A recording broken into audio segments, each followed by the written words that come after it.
السلام عليكم. بابا غنوج من أنواع السلطات اللذيذة والطيبة بمكونات كلش بسيطة.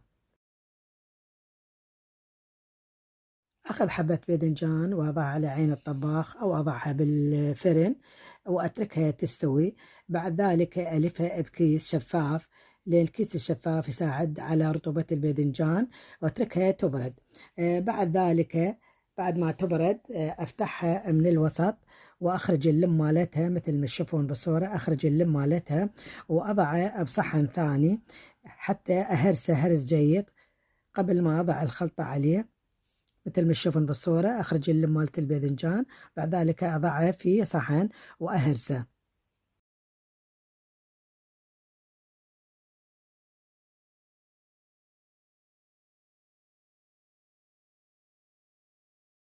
هسه أنقلها إلى صحن ثاني بعد ما هرست حبة الباذنجان، وراح أضيف باقي المواد.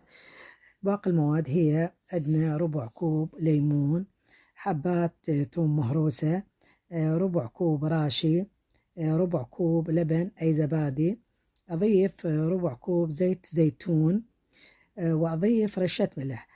أخلط المواد كلها مع بعضها خلط جيد. بعد ذلك أضعه في صحن التقديم وأرشه بقليل من زيت الزيتون، ثم أزينه بحبات الرمان، وهاي تبقى حسب رغبتكم. علينا وعليكم بألف عافية. لا تنسون اشتراك بقناتي ودعمها بلايك وسبسكرايب، فضلا وليس أمرا، حتى يصلكم كل ما هو جديد من قناتي.